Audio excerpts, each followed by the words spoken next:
she's got great chat. I was coming back here to tell you I loved you. I licked her tit or whatever. You know, got quicksand. It's like the equivalent, it's made out of dicks. It's banter. I'm a mommy. Mommy? I'm a mom. Mamacita. Mommy. Like a mom of what? A dog? Are you joking? You are a liar, actress. So crazy. She's got the chat. First things first, banning Gherkins and all McDonald's burgers. And if you're still eating those Gherkins, grow up, because they're minging. Hello and welcome to She's Got the Chat. I am Maura. And I am Ari. And we're here for your Love Island All-Stars finale. Another season of All-Stars under our belt. We did it. Maybe the last. Oh boy. I know. It was, I feel like a lot of people liked it, but I did not love it. I hated it. Yeah. It was a bit of a struggle to get through. I haven't liked any single season of All Stars that they've put out. I know. It's just not giving. It's like, I don't know. I think it's like also because we're recapping it. I think since we have to do such like a deep analysis of it, if I was just like passively watching this while I lived my life and like whatever, I'd be like, oh, it was fine. You know what I mean? But because it's like I'm really paying. It's not gripping me the way that I need Love Island to grip me these days. I mean, I feel like we are doing a more passive watch. We're doing a less intensive recap than we have for the previous two seasons of All Stars, and I feel the exact same way. No, I agree. But we're still like, you know, writing it down, etc. But you're right. It was more passive. Okay. But before we get into the recap, we want to talk about a couple things up top. One, all right, I'm going to let you take this away since you're the one who found this post. Oh, I was just annoyed by, so chicks in the office, I'll call you out directly, have notoriously been Rob haters. Love Island, even Traders. I haven't followed all of their Traders commentary because I honestly am not their biggest fans. But especially, I know for a fact in the beginning of the season, they were very anti-Rob. They were. And they posted... Rob went on Jimmy Kimmel and they posted, "That's our traitor," clap emoji. And it just grinds my fucking gears because you're not allowed to say that. Like, no, he's our traitor. He's not your fucking traitor. Like, it's so bandwagon. It's so pick me. It's so deeply annoying to me. It is deeply annoying, especially because like they were also very anti-Rob when he was on Love Island and like helped to perpetuate, I would say, the hate that he ended up getting. You know, they would talk a lot of shit about him. 100%. No, when you sent that to me, I was very pissed off and I was like, you can't claim this. You can't claim him. You don't get to like, we're the ones who were right all along. You don't get to pretend that you knew that he was so fun to watch on TV. No, because you didn't believe it. You just hopped on the bandwagon, whichever way you go. Yeah. Also, speaking of people who are Rob haters, I just find it so interesting, like Candace's stance on Rob versus Lisa's, and then seeing everything that Lisa and Rob have done together and like how much opportunity has come to Lisa by maintaining her relationship with Rob and vice versa. Like, I'm not saying it's all Rob. Obviously, Lisa is iconic, but it's like because of the relationship that they've created, like the two of them have now gotten that, like, is it Carl's Jr.? Some sort of like burger deal. They went on Hot Ones. Sonic. Yeah. I don't know. Fast food. Same thing. Regardless, the Smasher. I know it's the Smasher because Carl's I want Jr. to be smashed. Yeah. I don't know fast food. No, I know. Yeah. Guys, Ari didn't grow up with fast food and it's wild. Yeah. But anyway, I just think that it's so interesting. Woodland's take was like, girl, like, do you need money? Because like, why are you like so angry about not winning this game? And I'm like, I don't know. But in doing so, she's ostracized herself from these other opportunities. And like look at everything that they're all doing together. Look at the music video that Eric put out with so many of them in it. It's so fun. And Candace is not a part of any of it. I know. It is unfortunate that she did that. Like, there really is nothing stop. Like, had she played it differently, had she just come off the show and been like Rob fair play, then they could have been the three of them on the Hot Ones thing, right? The three of them on Sonic. Like, I don't know. I think the Hot Ones is very kind of one-on-one. The other, who was it? Eric, Jam, Natalie, and Maura all went on Hot Ones together too. They did the same thing that they like asked each other questions, and then like if they couldn't answer it, they had to eat a wing. I mean, I guess they could have maybe done it with 3. They could have, but yeah. She's just not doing any of the post-show press or any of the fun things they're doing together. And totally. It's sad for her that it is sad for her. Had to be so stuck in her own ways. Honestly, Candace is the Lucinda of the season of Traitors. Oh, damn. Well, I like Candace a lot more than I like Lucinda. That's for sure. Yeah. I don't know. For me. Wow. That's strong, Ari. Because you have some I mean, I like feelings. Candace from Potomac. Yeah, I can't stand Lucinda, but I can't stand how Candace went about the season of Traitors either. That's fair. No, that's very fair. I was listening back to our old episodes to find my season-long awards before we recorded our last episode, and we both had Candace as an MVP one of the early episodes of the season, and it's so interesting how quickly that went downhill. Like, she had potential. Yeah. She had a lot of potential. Yes, agreed. Okay, I have a scream from the R hole to share. Okay. Perfect. Which is that Maura and I did a deep dive into Chloe, which maybe we shouldn't say her name. I think it's pretty well known at this point. He's trying to keep her. We won't say her last name. Identity a secret. I won't say her last name. He's trying to keep her identity a secret, but everyone knows. And this is Rob's potentially 21-year-old girlfriend. My entire family is from just outside of Kansas City in Overland Park. Turns out she works in Overland Park. I'm like, OMG.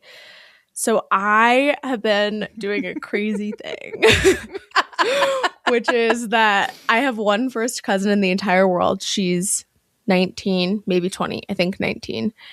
No, maybe 20. Regardless, she's young. And she obviously grew up there. And I sent her Chloe's Instagram profiles, both professional and personal, and said, do you know anyone that follows this girl? And she said, yes, I have one girl that I know follows her personal. They follow each other. And Huge. I'm like, I need you to ask her how she knows her, and I need you to ask her how old she is. Do we have an answer?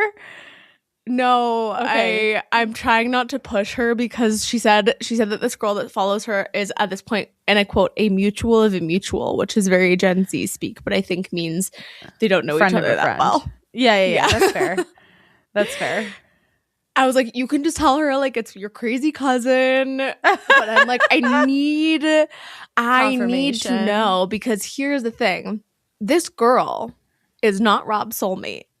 And I'm so sorry, Chloe, if you're listening. But like, who are you going to give a facial to on the farm? Who needs their lashes lifted? Not the cows. Right. You know who does? You and me. No, I actually don't. I have very curly lashes. Okay, well, she can lift mine. Yeah, you can lift Maura's lashes. I don't need that service from you. I just need to know how old you are so that I can prepare myself for how long this is going to last, because I think it's giving like 22. it doesn't have legs. It's not have. No, I agree with that. Wish you all the best. Don't know how this one's going to work out. More than anything, I'm just like, girl, first of all, I get it, but also you're so young. You don't want to settle down yet, even if it is with Rob. Although, would I make the same choice? Maybe. Would I regret Hard it? to put myself in the mind of a Perhaps. 22-year-old. I could never actually date Rob in real life because I couldn't handle the possibility of losing him. And Right. I just feel like, Chloe, you might have like a really intense heartbreak coming for you, and we'll be here to pick up the pieces if you need us. So true. Said as the cousin of a mutual of your mutual. I'm here for you, girl. For real. It did just dawn on me, Ari, that both you and I did get with our partners when we were about that age. Yeah, but they were our same age. You're right. The age difference is something to consider. Yeah, because it's like we grew with them.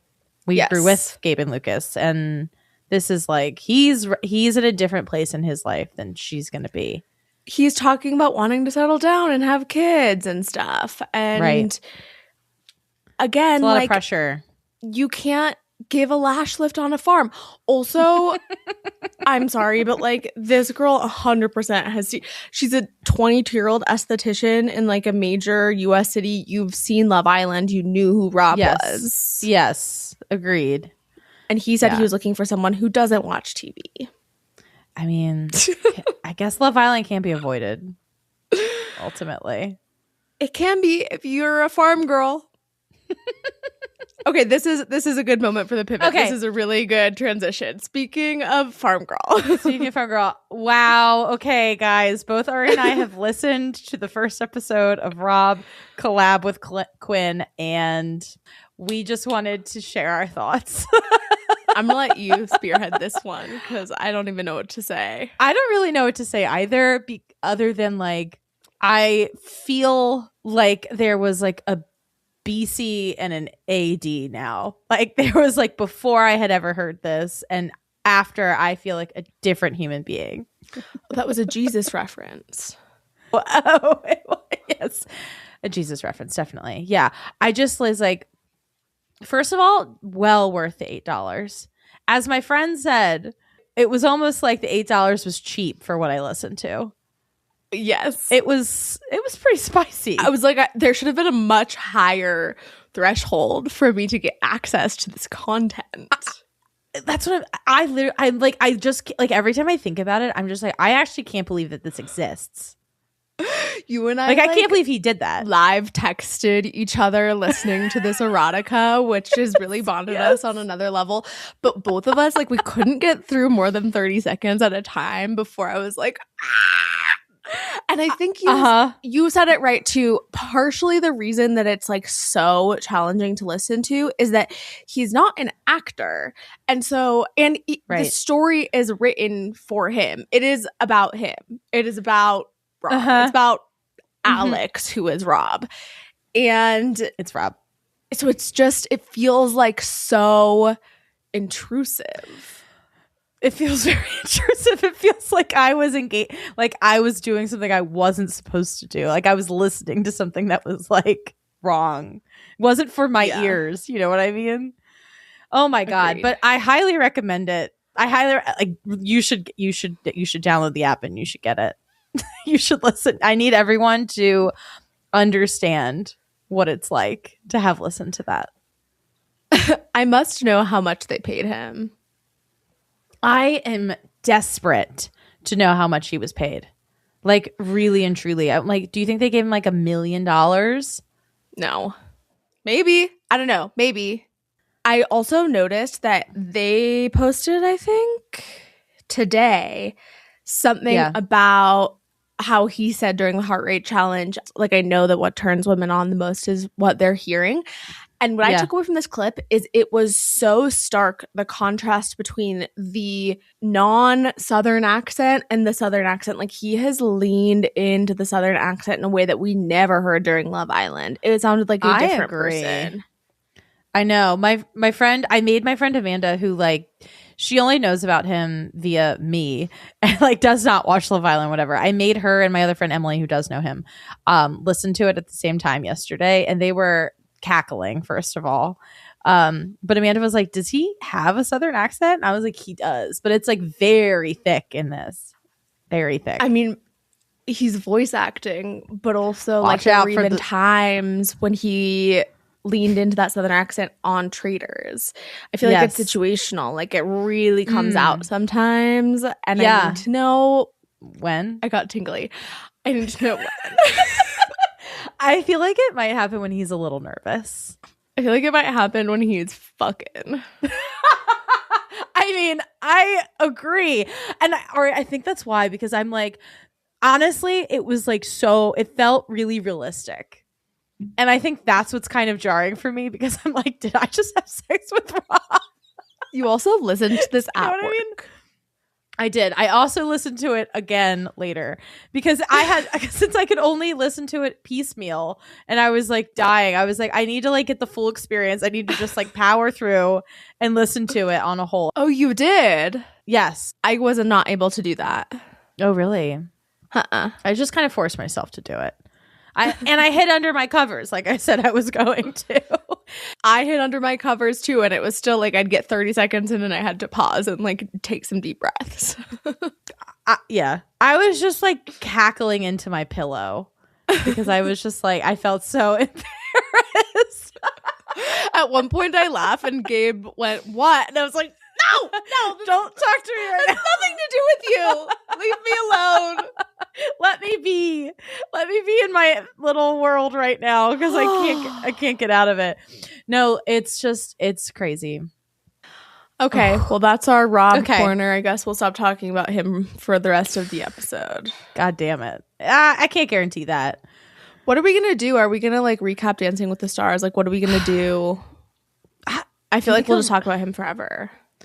I mean, if he goes on another show, I'm happy to recap it. Whatever show he goes on, we will recap. So listen up, producers. Stay tuned. Yeah. Even if it's like a fucking reptile show, I would watch that. We'll recap it. I'll recap it. Hey, Rob picked up the turtle. What was the turtle's name in the story? Oh, I don't remember. There's a turtle, guys. There's a cute turtle in the story. There is a poor turtle that was fed dog food. And then his I family know. Rescued him. Actually, listening to that, I was like, "Oh, that's really sad." I know. Oh, I also my need to know God. who wrote this story. I know her name is out there, but like obviously she's a Rob stan. Yeah, they know him. Come forward.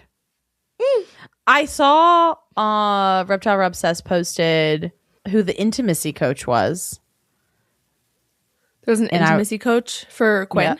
Yeah, apparently. I bet it takes some people a lot of takes. Yeah. If this were me, I would be giggling the entire time. Right. I mean, he probably recorded it in the 30-second spurts that we listened to it in. Ari, like he's literally panting and moaning. I know. I told you I thought it was going to be Verde, and I just have to publicly say that I was wrong. It was not Verde. It was at least medium hot. But there's 2 more episodes to go. Like literally, the fact that we got actual spice content in episode 1, I'm like, what the fuck happens in 2 and 3? I am too. I'm like, hot. What happens? All I know is that I can't wait, and I'm gonna have to wait until after work. He goes down on her, and then it reminded me of the traders put out a thing of like, what would your last meal be? And everyone was like giving their last meals, but Rob said I can't say that on camera. And when that happened, Ari texted me saying it's giving last meal. And if you don't have a friend that you can live text your porn reactions to, find one. No, like I needed that though. I'm unwell. Everything. Let's move on. Let's move on. Okay, we're going to go deep dive into Love Island now. So I wanted to talk about this book that I just read called The Compound. I don't know if you've heard of it, but it is basically a dystopian novel. Have you heard of it? I think probably because of you, I've seen TikToks about it. Oh. Somebody said it was like, tell me if this is the description, like Love Island meets Lord of the Flies. Totally. Okay, totally. I saw TikTok about it. Yeah, the basic premise is that there's like all these like people in a villa, and it starts off differently though. Like the villa is like kind of run down, and the premise of the game is they have to like do certain things in order to earn certain rewards. And sometimes the rewards are like food, and so like they might starve for a couple days because it's like, but then there's always like the producers wouldn't let us die, right? And it's like that question mark of like, would they die? They can also like get violent with each other at some point, or if they do get violent before they're allowed to, there's like punishments involved and stuff. Not to give too much away about the book, but whoever this person who wrote the book, Aisling Raleigh, she wrote the book. She clearly knows Love Island, and I wanted to just touch on just a couple quotes. Becca was the only one among us who wanted to think about the world on the outside. I wondered why she was here if she couldn't fully commit to life in the compound. I loved that quote because it just reminded me of like, we can't talk about what's going on the outside. We have to just talk about what's going on in here in the villa until we're allowed to talk about the outside. I just thought that was interesting. Another part was... This is, I'm bringing Rob back up again. Okay. I went to the northernmost part of the compound, an unremarkable patch of trees and grass. I knew that no one would come here and I wouldn't be easy to find even if they did look for me. I tried to arrange myself next to some bushes so that I wouldn't be easy for the cameras to notice. And though I know it was futile, I took some small comfort in pretending that I had some control over the situation. And I was just like, oh, that's Rob hiding in the pool. We looked at each other as a player might eye their opponents on the field. And bombshell protocol. Although Jacintha and I had only been together for minutes before we found the other girls, I had always felt that we had been closer because we had woken together. That's like the unity between the two bombshells that come in at the same time. So I know that that's all out of context for you. But I was just, while I was reading, I was just like, wow. This is fascinating to think of the show and this book simultaneously. And like, what does it mean ultimately? So a little book rec for the chatters. Definitely recommend if you like Love Island. The ending could have been a little bit better, but it was still pretty good. And if you like Love Island, we are very excited to see you this summer for Love Island USA. That will be starting in June, Series 8. We can't wait. We might have some exciting partnerships, I don't know, coming up maybe that you should tune in for. And we get pretty significantly higher listenership during the summer. So we're excited for that. We're excited to continue growing the podcast. Definitely, if you have friends who are planning on watching the show, let them know that we're going to be here recapping it all. And we cannot wait to have you join us for that. We will be on a hiatus until then, following this episode. And as a reminder, we have a little partnership with Nuuly. If you're interested in renting clothes and looking fly all the time and saving the world and saving your wallet, go to our Instagram at She's Got the Chat. Use the link in our bio to go to Nuuly. And then when you check out, use code RENT1515 for $15 off your first and your second month. And thank you to Kiana J for your 5-star review. Yes, and we have not gotten a lot recently, so if you want to be like Kiana J and make our day, and TBH, be shouted out when we come back and have a lot of people listening to us for Love Island USA, please go ahead and leave us a 5-star rating and review on Apple. You can always leave us comments on the episodes on Spotify and rate us on Spotify. That's always super appreciated as well. But wherever you get your podcasts, subscribe, rate, and review. And then follow us at She's Got the Chat on Instagram, Threads, TikTok, Blue Sky, YouTube, and Facebook. And with that, let's get into the Love Island All-Stars finale. All right, so we will be recapping episodes 35 through 40, which is the final. Let's chat. We start episode 35 with Harrison having a little breakfast date for Belle. And Lucinda tells Whitney and Leanne about, I know I told everyone that we're together, we're exclusive, we're boyfriend, girlfriend, but he said he loves me, and then I told him I love him. Sean tells Tommy the same, and Tommy's like, I'm having kind of like a slow burn with Jesse. Poor Tommy. I feel bad. And then the couples are alerted that they will be able to get the public's answers to 2 questions that they want to ask, one about themselves and one about another couple. So they break off and come up with those questions. And then we see them have a little dinner where these answers come out. The public say that Sammy and Kieran have been tested enough and that Whitney and Yeaman will work long distance. These are just, we're saying they have been and they will work based on it being a majority of the vote. Yeah. Yeah. I thought it was funny when Yeaman brought up the distance. He was like, it's just 10 hours, 10, 11 hours. He keeps like, saying that. He keeps being like, LAX to Heathrow is so easy. I'm like, no. And also what they're not taking into consideration is the time difference. Right. That when too. you are in LA and London, like how many hours a day are you both actually even awake for? That's actually such a good point because that's a really big difference. Yeah, it's a giant difference. I think probably what, like 8-9 hours? Something like that. Yeah. Yep. Because I feel like it's like maybe a 6-hour difference from here, from East Coast. So add 3 more. So it's 7 hours. Yeah. 7 hours from me. So it would be 8 hours. Yeah. Which is like you wake up at 8 a.m. and it's 4 p.m. Like that's very significant. That is really significant. I agree. The public say that Tommy and Jesse are not well suited. They are like, oh, we don't really care like about the answer to this. We're new, so we just wanted to ask. But then they obviously care, especially Jesse. And 73%, which is like the most. Actually, no. Sean and Lucinda is more. Yeah. It's pretty high. Oh, and it's also Harrison is more. Yeah. But it's one of the most extreme answers saying that they are not well suited.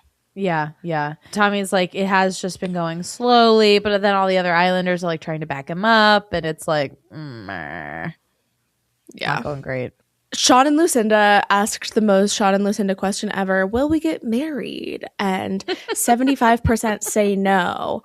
And then Yeaman makes Lucinda feel so much better somehow, just totally reframing this as a fraction instead of a percentage. It was so funny. She's so simple. He goes, hey, think about it this way. 1 out of 4 people watching the show say, yeah, they'll get married. And Lucinda's like, yeah. And unfortunately, Lucinda really latches on to this reframe and goes into like the other people's questions. She like uses it as reasoning for like the opposite. A lot of I time. wrote Lucinda is being so annoying during this game. She's inserting herself and her opinion into every single fucking like every single answer. Lucinda has something to say about it, and I'm like, she would be pissed if she's always like, why does everyone have opinions about me and Sean? Yes, yeah, she'd be pissed if she was on the other foot. The public say that Harrison, the young bull, has not been tamed. 78% say that, which I think is fair. Like, they haven't been together that long, but he definitely has had a much better showing than he did on his season. Absolutely.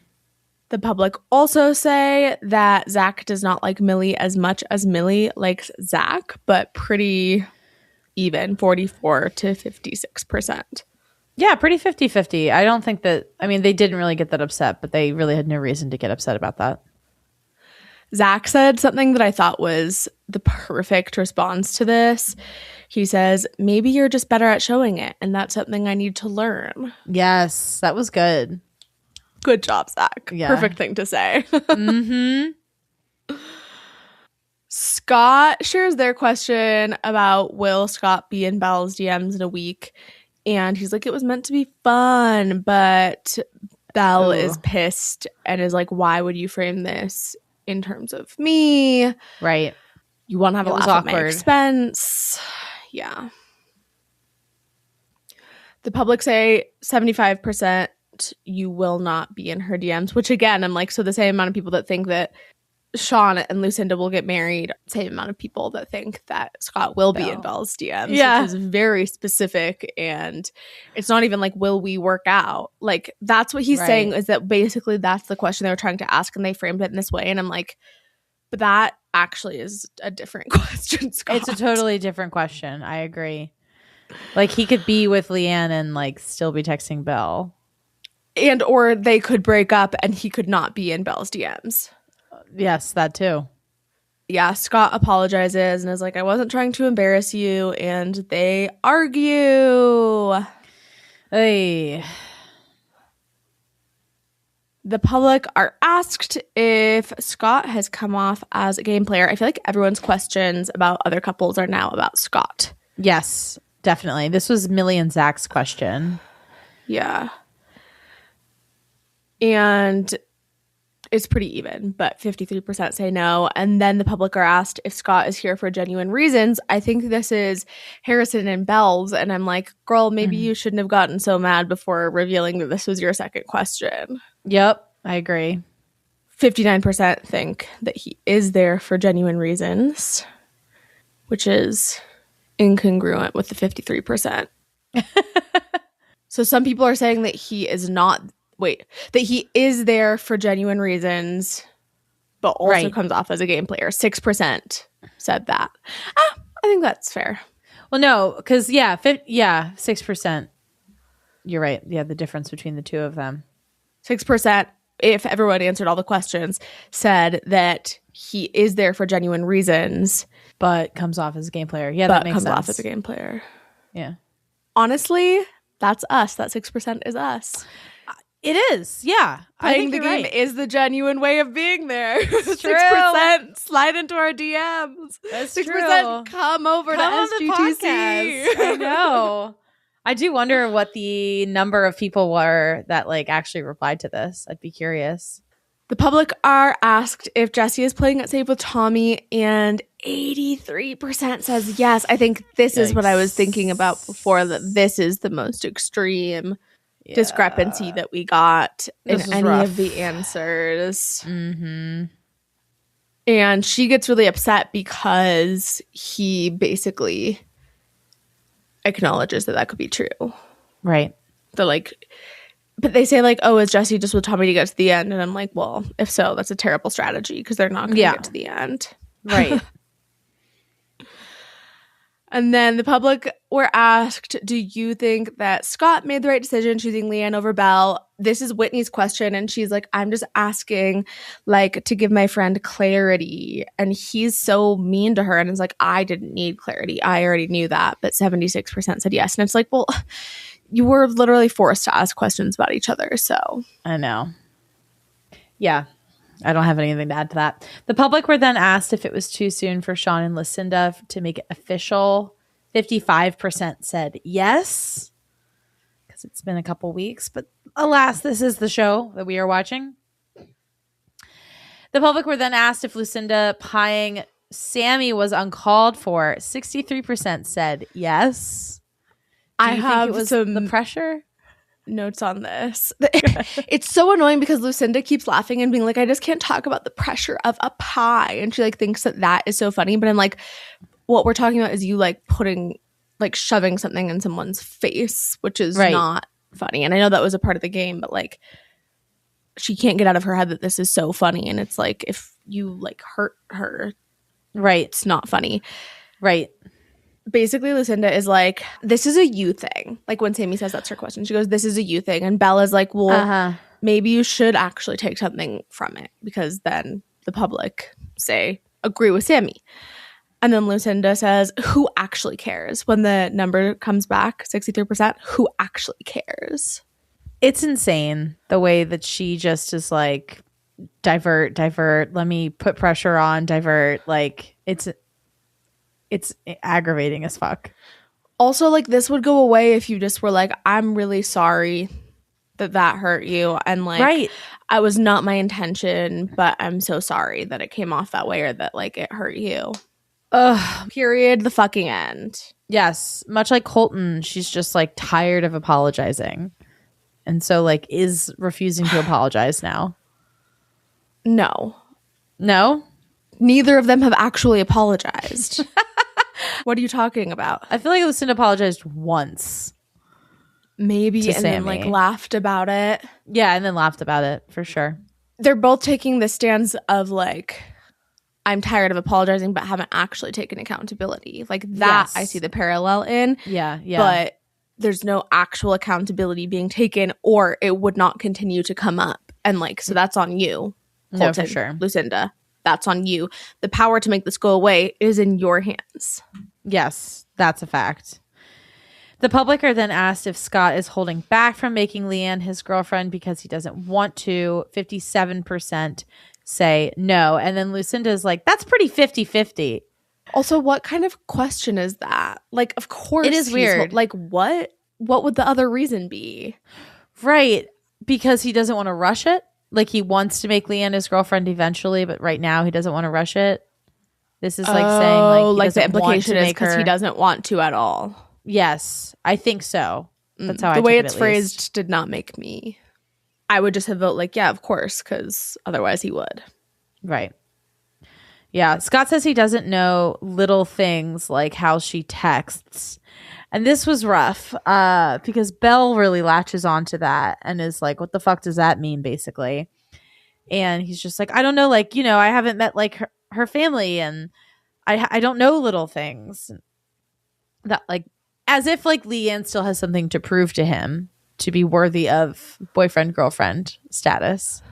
Yeah, that's definitely how it comes off. Yeah. I think like what he's trying to say that he says in absolutely the wrong way is like, we don't know how this works on the outside of the villa, Yep. which is fair. But yeah, the way he's phrasing it is like, yeah, she still has more to prove to me, which is really gross. Yeah, I agree. Maya then enters and Jesse cries a little bit about public perception. Maya then shares that the public have asked them some questions that they want answers to. So the public asks Sammy and Kieran, will Sammy tell the truth about what Sophie said about Belle on the video call? And we're left on this cliffhanger. Did you see Josh's response to this? No, I didn't. Maybe he didn't post it on his TikTok. I think it might have just been like an Instagram story. Okay. But he basically was like, why? He said it like 20 times. It was like he was glitching. Why would Love Island do Sophie dirty like that? Why would they do her dirty like that? That's interesting. She should have more protection. Also, apparently she's moving to the States without him. What? Uh-oh.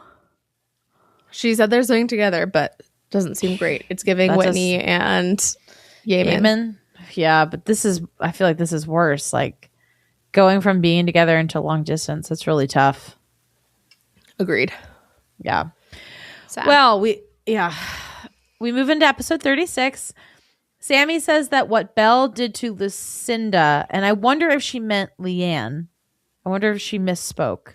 Oh, yeah. Do you know what I mean? I think she misspoke, but she says what Belle did to Lucinda is worse than what Lucinda did to Belle. Yeah. And then they argue about this. Lucinda tries to be like, well, I'm also friends with Sophie too. Like, Sophie's also my friend. She goes, I know Sophie's one of your good friends, but she's also one of my good friends. And Sammy says, Sophie's one of my best friends. That's why she was my phone call.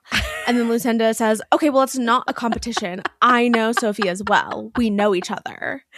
Girl, and you Sammy made says, it a competition. that's got nothing to do with Belle. That's true. And she's coming at Sammy and being like, she keeps saying Sammy only said one part of the sentence. Yeah. It's And I'm like, weird. Oh my God. She is the most insufferable. You're right. I like Candace so much more than Lucinda. You're right. Right. And I knew it. You talked some shit about Lucinda. You haven't talked that mad shit about Candace. No, Lucinda is insufferable to her core. Yeah, she's pretty bad. All right. Lucinda and Sean are then asked who they would have dumped as favorite couple if they had been given the opportunity. And they say Jesse and Tommy. Just like the shots from Sean keep coming. Yeah, Lucinda says that, and then Sean backs him up, and then Maya asks Tommy how he felt about that. Yeah. And Tommy says Lucinda's got to be honest in the way she feels, and Sean's always going to back her.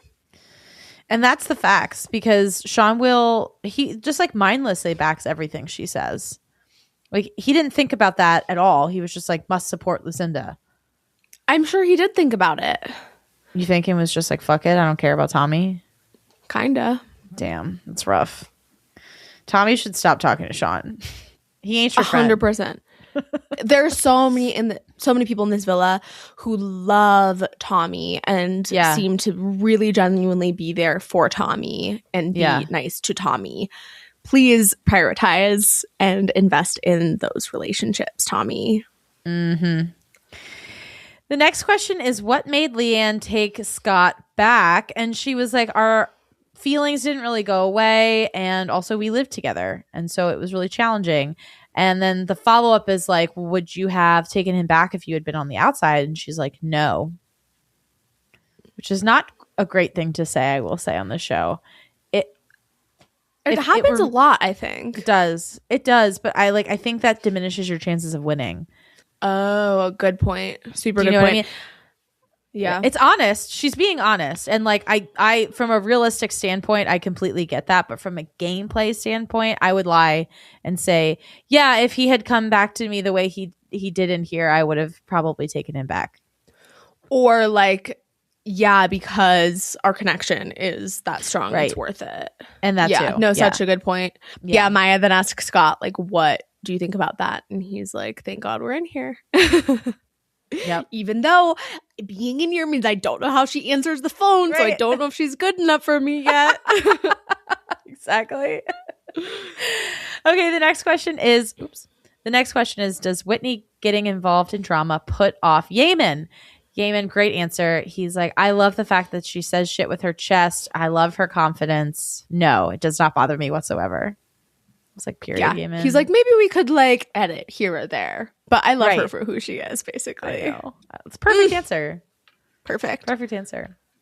Next question is, why does Zach feel the need to be tested? He says that it's just part of the Love Island journey, but it does set you back in your relationship. But it can also show you the potential adversity that you might feel on the outside of the villa. What, when you're entertaining other prospects? I get like the DMs. I know, but I'm just like, DMs. You should not be saying, oh, this is to give us a taste of what it's going to be like on the outside. Yeah, especially because this is definitively nothing like the outside. Yeah, and yeah. But Zach wouldn't know that because he was just a lowly Casa bomb. He is like, it's showing. It's very much like, and I said this when it happened, this is what you do, but his heart wasn't in it. Yeah, I know. It's okay. Okay, I know. I'm sorry. I'm just thinking now about the comparison between like Zach and Rob, just because they were both Casa bomb rejects, but like ended up on a show afterward. I just find that interesting, the dynamic. There's something about both of them. They're a similar type of guy. Obviously, one is better than the other, but how dare you talk bad about Rob? Bye. I'm kidding. Don't put those words in my mouth. I would never. Actually, that is interesting because the difference is Rob did not actually want to be with Leah. Zach does want to be with Millie, but I think that they did both kind of do the you get to know other people, that's the Love Island journey thing, which is correct. Yes. The difference is that Rob was more so in the right to do that. I mean, not that Zach did anything wrong, but like Rob's heart was actually in it and he was actually interested in someone else, whereas Zach was kind of just going through the motions of like, this is how you do the show. Do you mean on this one or on his first season? I'm comparing Rob in season 6 to Zach on this season. Current season. In both of their first seasons, they were just Casa bombs that did not make it back to the main villa.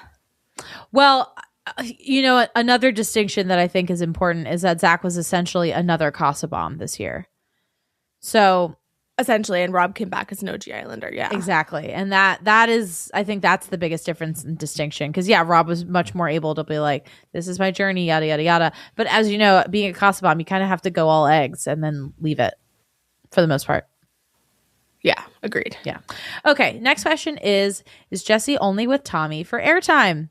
Tommy doesn't think so, and if she was, she would have picked Zach over him in order to cause drama. Jessie starts crying, and then later we see that Tommy does think that if there was another guy that she was interested in, she would probably go for that. Kieran kind of brings up like, yeah, but if there was a girl that you were interested in, you'd probably go for that too. And Tommy's like, that's a good point, Kieran. It's giving not meant to be. Yeah. They're surely already broken up. Definitely. We then see Lucinda complain about Sammy. We then see Leanne and Scott talk, and Leanne is complaining that all the questions were about Scott, and he's like, you're the main character. And then he says something that I think was super fucking problematic. He says, we won't speak to half of these people again. The only thing that matters is me and you. And it's giving abusive, controlling, isolating behavior, because that's actually not all that matters to Leanne. I think that she does really value her relationships and her friendships in the villa. Yeah. And for Scott to be like, it doesn't matter what they think or like the questions that they asked about me because none of them matter. All that matters is me and you. Like, that is such a red flag. If a guy says that to you, please run the other way. Yeah, that's a good point. I really hated that. Yeah. Belle is like sobbing in the front. I think that she is really hurt by what Sophie said and concerned probably that like that's how it's come off to the public. Yeah. And we see Jesse sleep downstairs. And then in the morning, Tommy is upset that Sean said he would have dumped him, as he should be. And everyone complains about that dinner last night. The girls leave the villa to go shopping for a date night, and the boys get video calls. Interestingly, every single one of them got a call from their family. Yeah, I thought that was interesting too. I think there are two possibilities of what this could be. Number one, because there was so much time between the girls getting the video calls and the boys getting the video calls, there was like pushback and people said, oh, we prefer if it's the family. And so they pivoted. I think that's less likely. I think what's more likely is that this speaks to the casting and the fact that the caliber of women casted on the show and their connections to other Islanders was much more impactful, and those are the Islanders that the producers wanted to showcase versus anyone that who the fuck would like Zach C have gotten a call from JD? Oh my like, God. being dominant.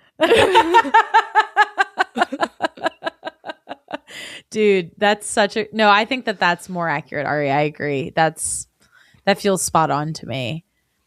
Yeah, like yeah. I mean, none of the USA boys could have gotten a call from anyone that the UK people would have even given a shit about. First of all, true. The one I was thinking that could have been interesting is Harrison getting a call from Harry. Totally. Are they friends outside? Yeah. Okay, got it. Yeah, that would have been a good get.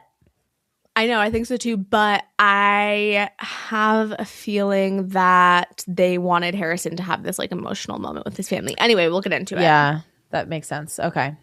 I just thought it was really fascinating because it was much more like half and half with the girls. No, yeah, I agree. I noticed that difference as well. So Scott goes first. He talks to his sister. She really likes Leanne, and she says that she's been talking to Leanne's best friend every day and gives a message to tell Leanne from her best friend, which was really cute. Yeah. And then also shares a voice note from Scott's mom. Tommy talks to his brother and his mom, and they say that he's coming across well. And they say that they like Jesse. This was really nice, and like they don't even know in this moment how important the timing of this was, but basically his mom is like, she's a really lovely girl, just focus on that. Yeah, this is cute. We see that the girls are getting sweet treats and gifts, and then we see Kieran talk to his mom, who says she likes Sammy. Sean talks to his sister, and she tells him that she likes Lucinda, which I think she got a lot of pushback for because she had talked some serious shit, like I said in a previous episode. But she was like, whatever, I came around. My brother's happy, which I think is fair. Totally. Tells him to stay out of the drama and says that it's been really hard to see how he's treated Tommy and that Tommy's been a really good friend to him and he needs to sort it out. I'm Go glad off, that she said Willow. Go off. Mm-hmm. He needed to hear that. Then we move into episode 37. We see Harrison speak with his mom, and his stepdad and his sister. They say that they like Belle and they are proud of him. And Harrison gets super emotional because he goes out and he's like, you know, Tommy, how hard it was for me after last season. I got a lot of pushback. That's one way of saying Women's Aid had to put out a PSA about him. Yeah. That's accurate. Wow. I liked his little sister. She was so Gen Z vibes. She might be Gen A technically. I was going to say maybe Gen Alpha. Yeah. Yeah. But she was But cute. he is very, very happy to hear that Daisy likes Belle, and Belle cries also when he tells her this later. Like, very impactful. Do you think his dad's a stepdad? Like, do you think he's a child of his mom's like previous marriage or relationship, or do you think he's adopted? No, it's his stepdad. Okay. Did he say that? I introduced it as his stepdad, and Got it. I he missed said that it's his then. stepdad. Got it. Okay. Yeah. Yeah, he's definitely from a previous relationship. Got you.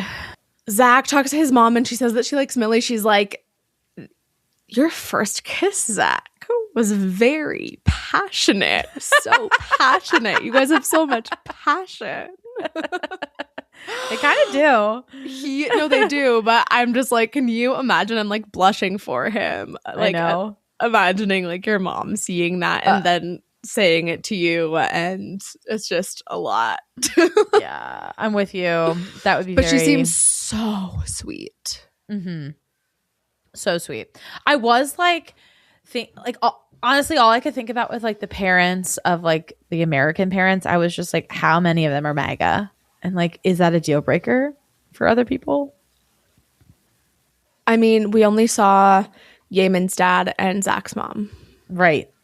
But I wonder if Zach's family is... They could be. I saw that his dad, I think it was his dad, but it could have been Millie's dad because I can't really tell the difference. One of them, they took like a family photo together. They all had dinner together. And one of them was wearing a American flag shirt. But it looked like it was maybe ironically patriotic. So it was kind of hard to tell. Yeah, I mean, all of the patriotism hasn't gone unnoticed by us and is a red flag, but I agree. who knows? I also feel like there was so much scrutiny on Islanders that season that maybe it would have come out if Zach was MAGA. You're right. I feel like I would have probably figured that out. I guess I don't remember. Oh, here, I'm going to show you this picture actually so you can see it.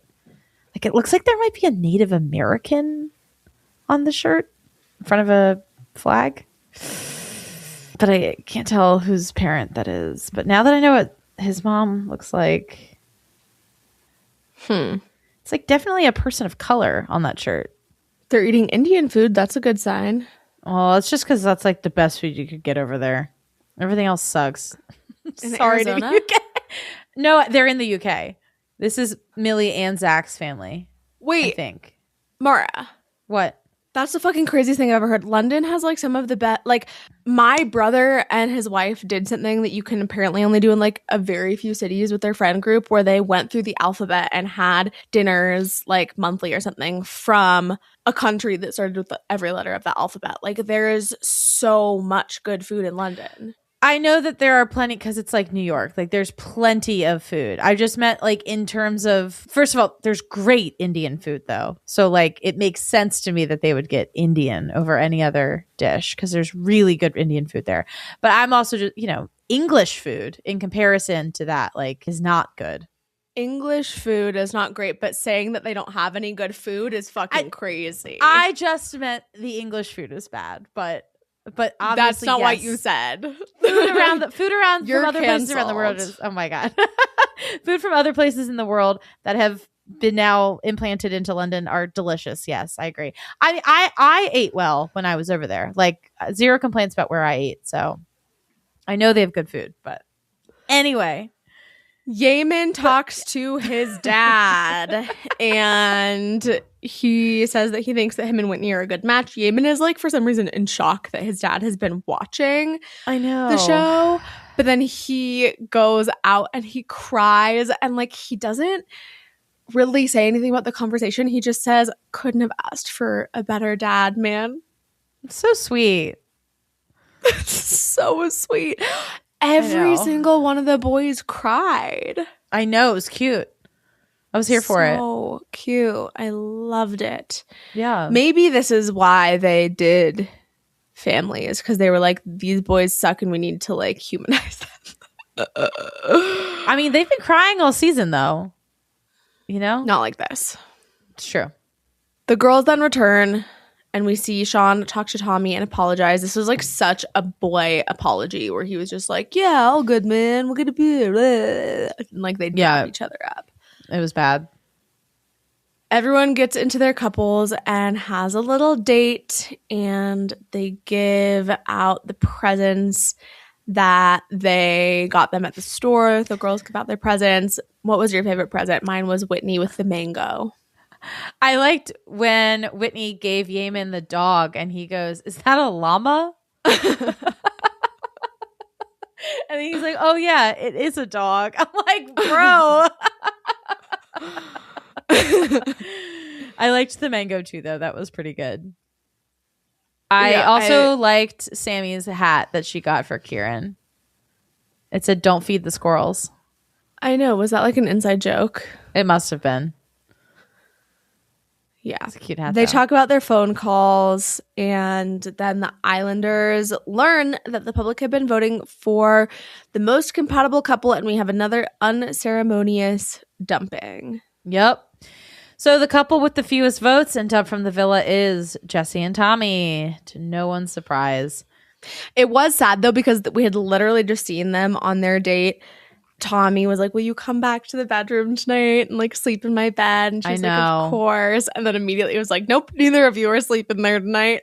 Yeah, it was sad for them. They sit down with Maya, and Jessie tells Maya that she thinks Lucinda is fake and that she knows that Lucinda was talking about her behind her back outside of the villa before they went in. That night, like immediately after the dumping, when they're getting unready in the makeup room, Lucinda is like jumping up and down and being like, this was the best day ever. Such good vibes. Right. And like you're just glad that Jesse's gone. I just am like, even it's just fucking rude. I agree.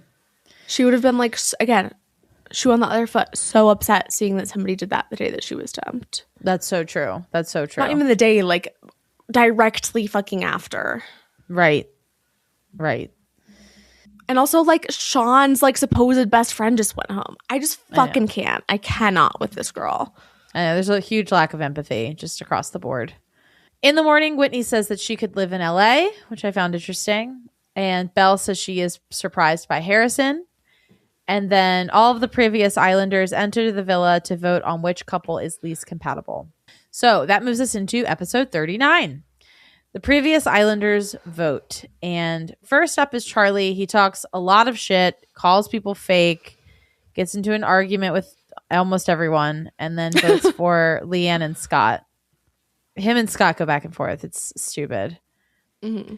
Amani votes for Belle and Harrison, and Shaq votes for Lucinda and Sean. And Shaq says that he thinks that Lucinda is putting on an act. Oh, well, yeah, probably. AJ, who I unfortunately had to remind myself whose name. I was like, this girl. And then I was like, I'll go back and figure out her name. I forgot completely. It's because she's in her 30s. Oh, I would never disrespect a fellow 30-year-old like that. It's because she was in and out of the villa so fast. Because she's in her 30s. Oh, because nobody wanted to be with her? It's because of the disrespect from the show and the other Islanders that she was not memorable. The show was being ageist. I understand. Okay. Well, AJ brings up how Harrison didn't tell Lauren that he was coming on the show. A lot of the Islanders start talking. They're implying that he was still talking to Lauren before coming onto the show. His family did him such a disservice by not bringing this up to him and allowing him to proactively correct this narrative. So true. Because it's too late now. They all already came in with their votes written down. Yeah, they could have helped him out for sure, but oh well. Also, like, shout out to Lauren for not being cast on this season and still being such a huge part of it. Like, literally gets them kicked off. They show a fucking clip of her in the final. I know. Hell yeah. Do you think she's lying, or do you think she's twisting the truth, or do you think Harrison's lying? I tend to side with Belle in terms of, like, it sounds like there was not a lot of animosity between them when they split, and sometimes that can make the lines blurred. Should he have told her that he was going on the show? Yes, but it also sounds like they both are acknowledging that they did break up. So if you were still invested in the relationship, that's kind of on you.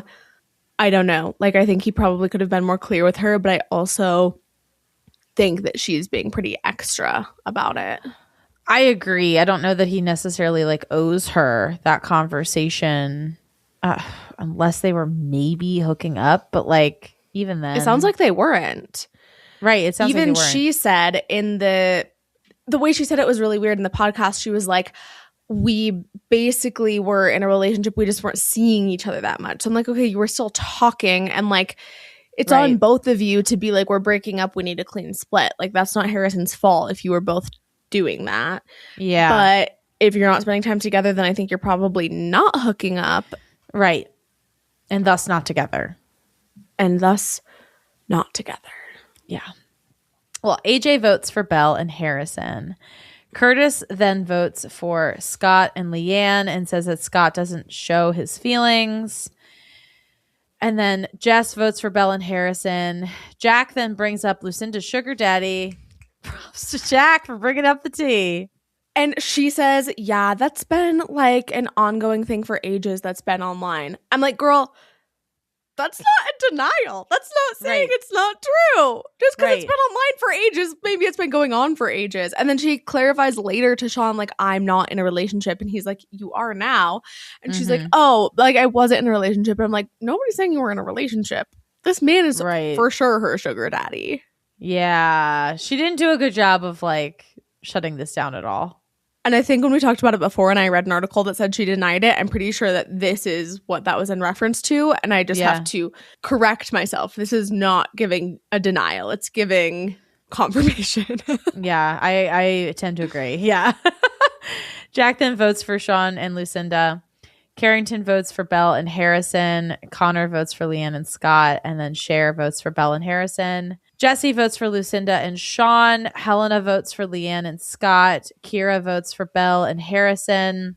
And then we see Carrington and Belle get into a bit of a bickering match here about whether or not votes for her and Harrison are considered cop-out votes.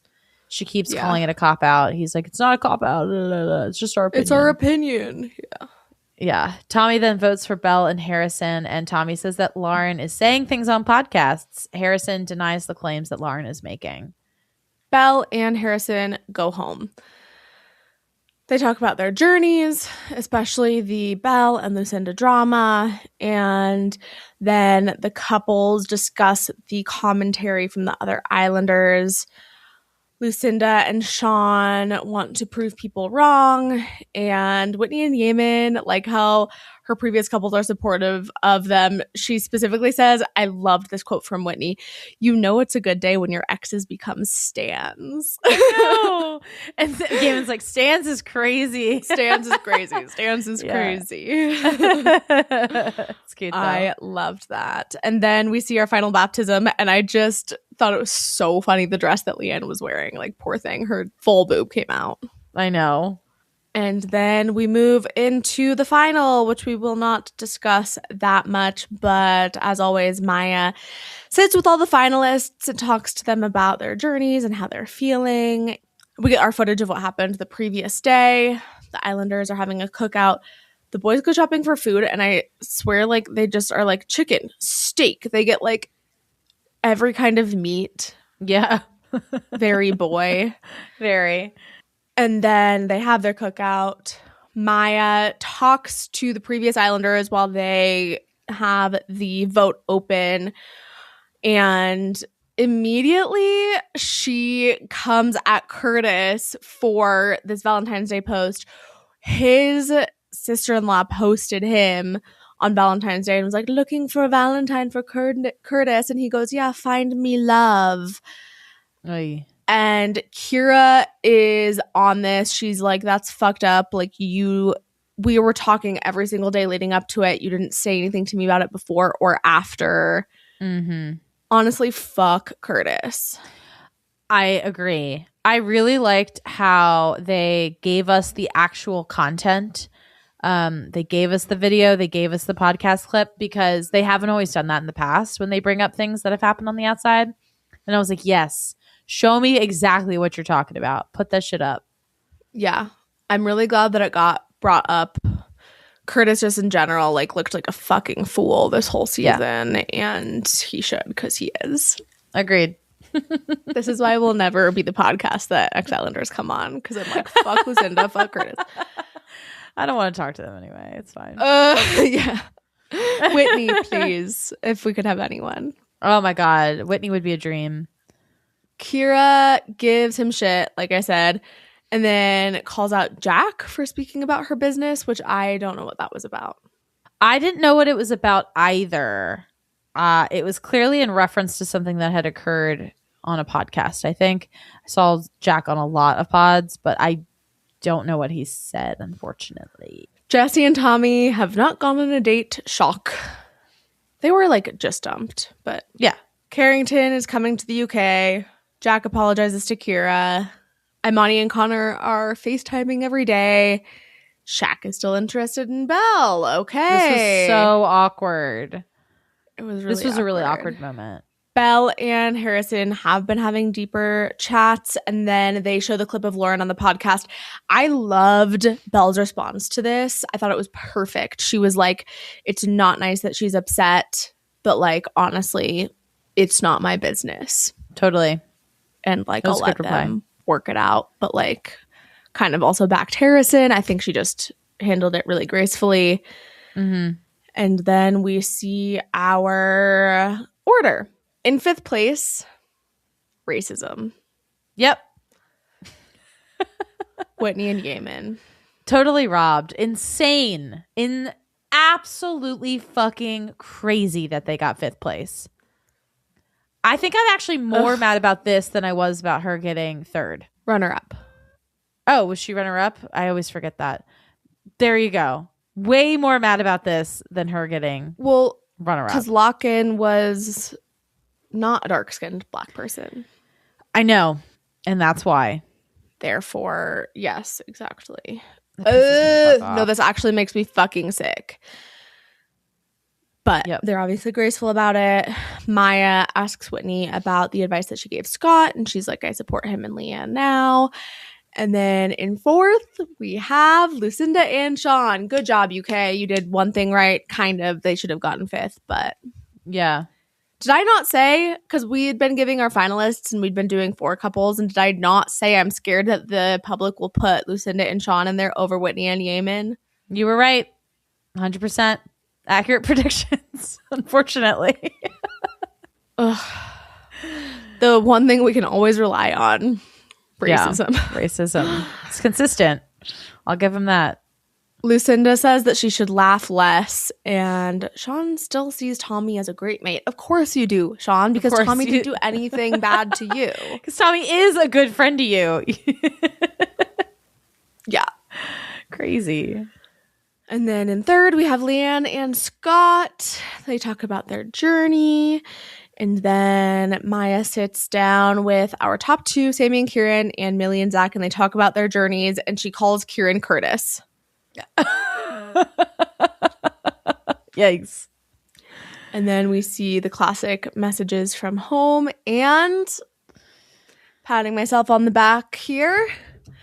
Our winners, as I said, from the moment they coupled up, are Sammy and Kieran. Woo, woo, woo. There we go. A win for Sammy. Did I fucking call that, or did I fucking call that? You called it. You called it. I doubted it, but you called it. Another win for Series 9. I know. Series What 9 is supremacy. it? That's actually Series that 9 is supremacy for real. that is actually insane. The fact that all three All-Stars winners like have all been from Series 9. Tom, Casey, Wow. and Sammy. Wow. Damn. Who won that year? Jess and Sammy? No. Kai and Sanam, obviously. Kai and Sanam. Okay. Well, they're married and happy, so they're not going to be on this show. Yeah, no, I'm just saying it's so interesting, like how many winners now have come out of that show. No, that is actually insane. That's a testament to casting. Although I feel like a lot of people didn't like that season. We did, but I did say that's when it started to go downhill. I don't think that it was as good.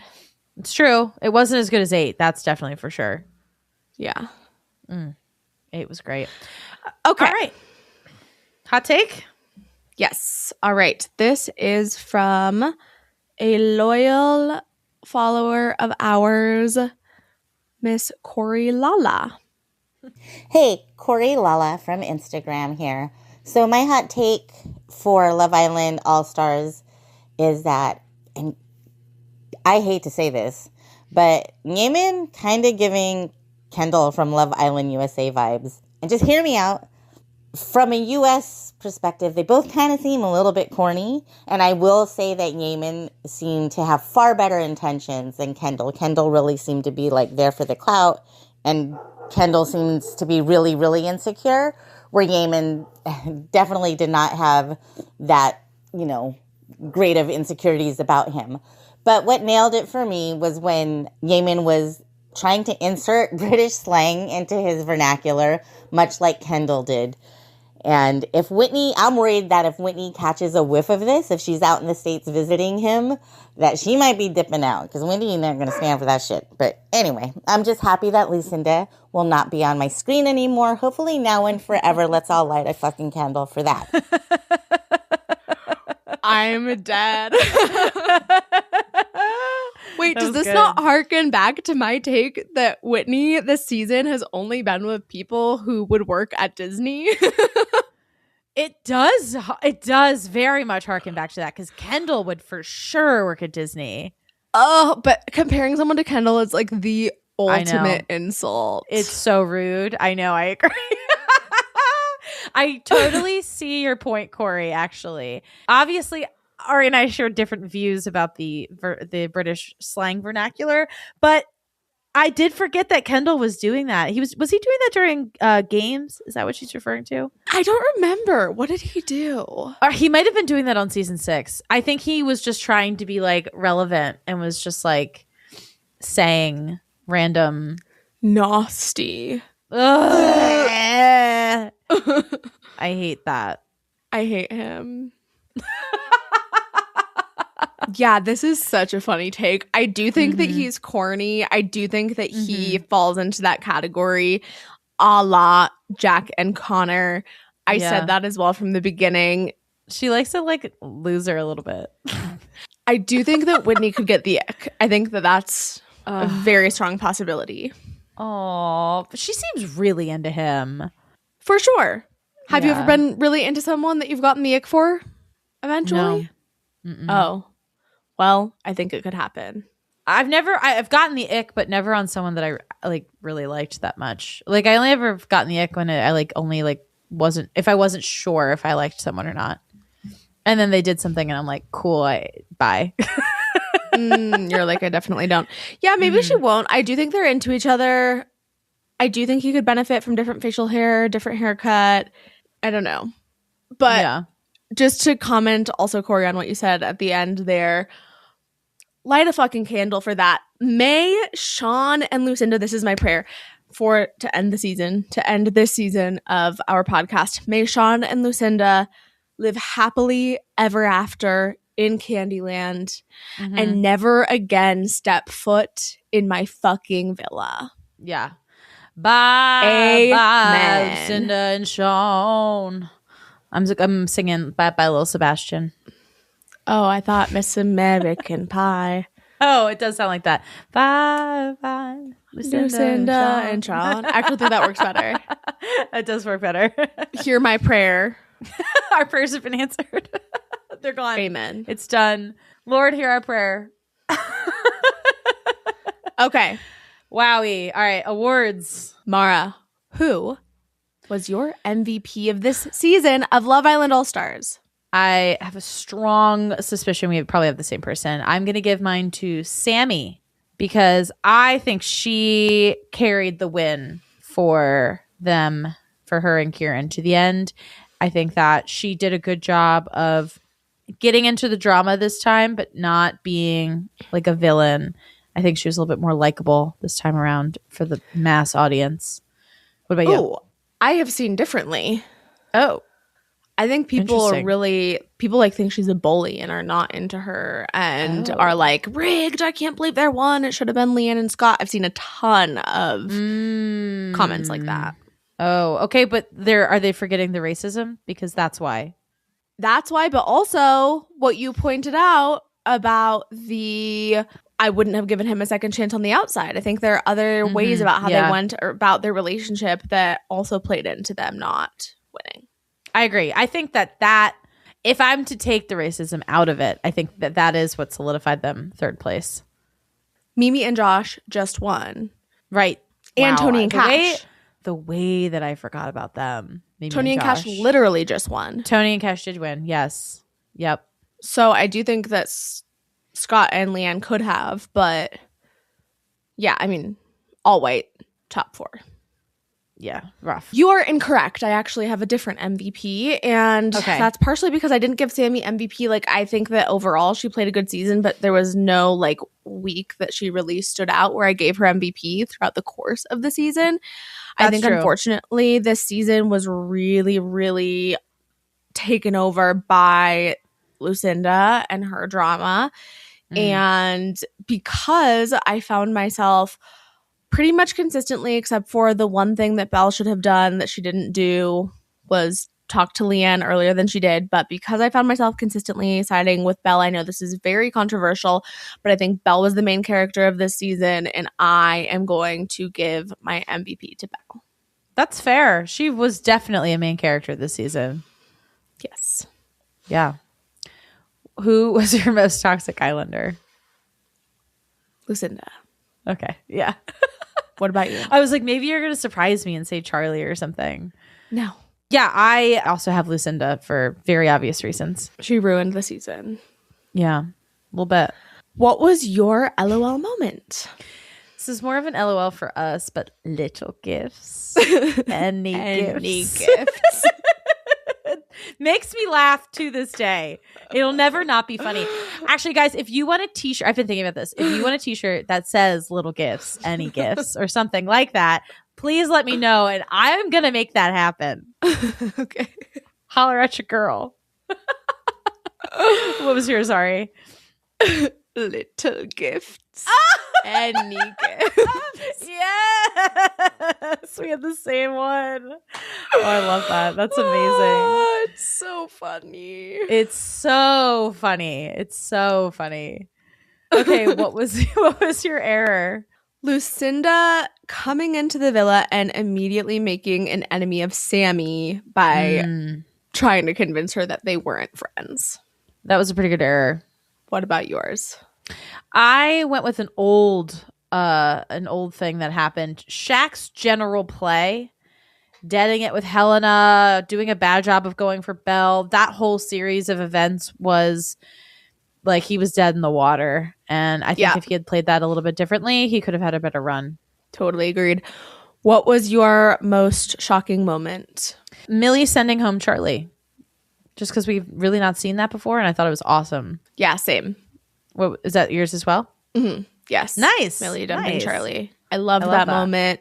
I feel like it set her on a trajectory of queendom, and big fan of Millie and of that moment. And I think that everything that Charlie did when he came back into the villa just proved to her that was the right choice. And she ended up with somebody so much nicer. And maybe that's another shocking moment, is changing my feelings about Zach. I know. And Scott, question mark? Do you like Scott more now? Okay. No. Do you? No, but I remember at the beginning of the season, you were like, I like Scott. And then I was like, I'd hold off on that because I think he might change your mind. So it sounds like he did. He went back to the way he was before. I don't know that I ever said I like Scott. I think I said that in comparison to the other boys, he was doing things right. And I stand by the fact that I appreciate that Scott is the kind of person who will call out other toxic men's behavior. Mm-hmm. Do I think that Scott is a good Islander and like want him back? No. Yeah. He can retire. It's time. He can join Casey in retirement.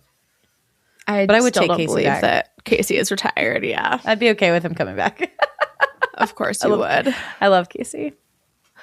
All right. Well, let us know. DM us if you would like a little gift. Yes. Any gift of a shirt that says little gifts.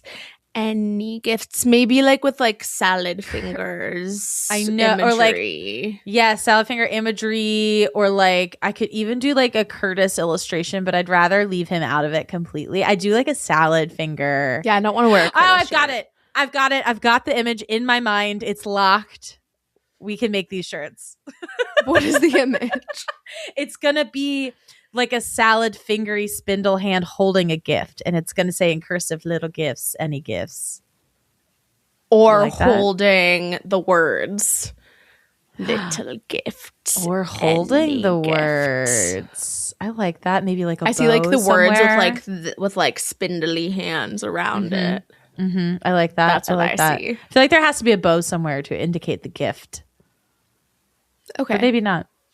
We'll workshop it. But We'll if you would workshop like a little gift, any gift. I just want to keep saying it. I know.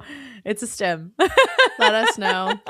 And we'll see you in June, and I'll be a married woman. Oh, I can't wait. Please follow us on social so that you can get all the updates on this, guys, for real. At She's Got the Chat.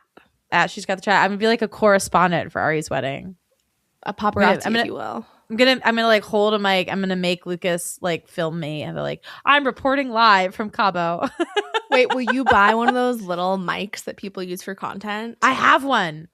Perfect. Yeah, I'll bring that. I will bring that. Amazing. Okay, yay. Well, we Okay, can't yay. wait. We'll see you soon. Thanks for sticking with us for these seasons of Traders and All Stars. We've had Thank a you really so much. great time chatting So with much you fun. all. And See you in see you June. in June. Bye. Bye. Thank you so much for listening. Please follow us at She's Got the Chat on Instagram, TikTok, Twitter, Threads, and YouTube. Rate and review us wherever you get your podcasts.